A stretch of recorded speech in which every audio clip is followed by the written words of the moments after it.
Te daré un resumen sobre estos libros. Número 1. El libro de Job. Se escribió en el periodo de la cautividad del pueblo de Israel y habla del sufrimiento del justo frente a las dificultades de la vida. En este libro Job nos da gran sabiduría en cuanto a esto.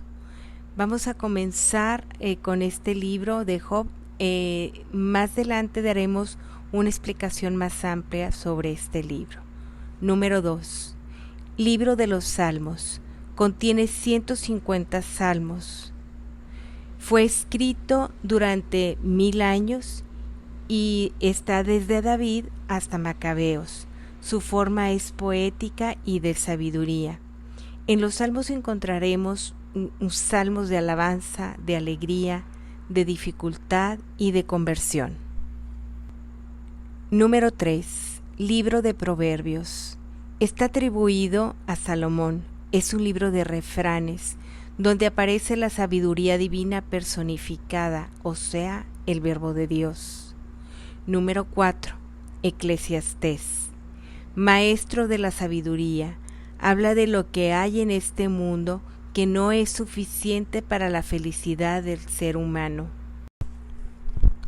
Número 5. El libro de Cantar de los Cantares, compuesto desde el exilio y es principalmente un poema religioso que habla de la fidelidad de Dios a su pueblo.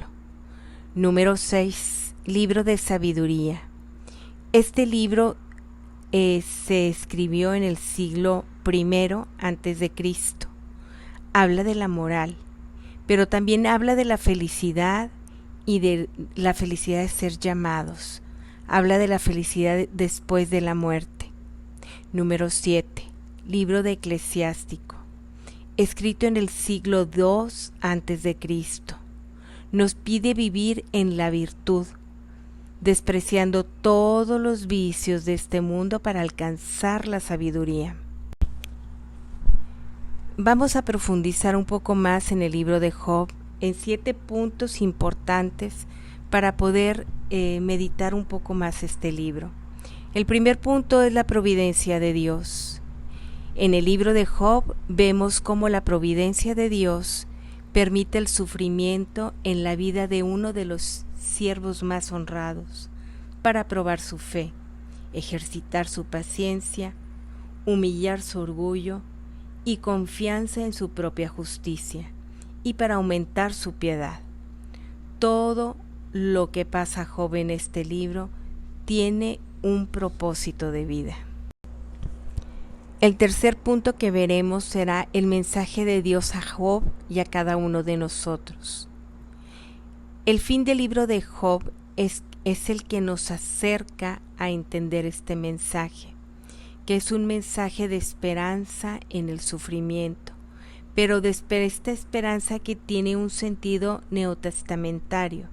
¿Qué significa esto? Significa que esta esperanza es la certeza de la gloria venidera. El fin de los caminos de Dios es más glorioso que el principio más glorioso, que todos los que pueden ocurrir en el camino.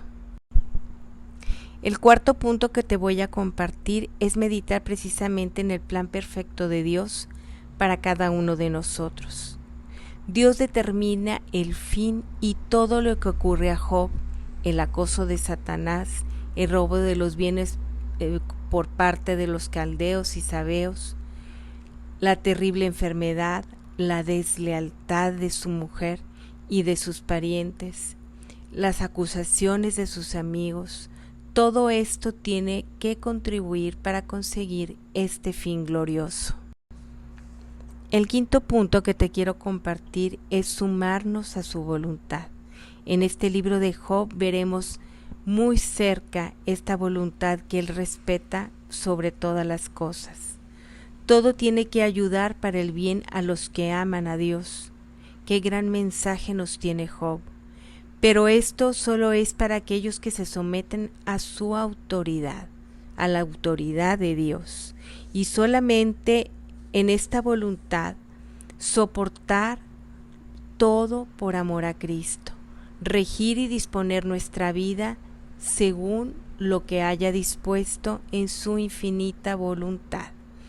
Estos dos puntos o dos virtudes que te quiero compartir son las que debemos de someter bajo la autoridad de Cristo, que es la humildad y la obediencia. Por último, quiero compartirte la vivencia más grande de Job en este libro. Job siempre hizo la voluntad de Dios, y aunque no siempre entendió la voluntad, siempre se sumó con humildad y con obediencia. Y al momento en el que más sentía que ya no podía dentro de su prueba, el Señor siempre le recordaba su misericordia. Entonces, si vas a rendirte, querido hermano, que sea ante los pies de Cristo.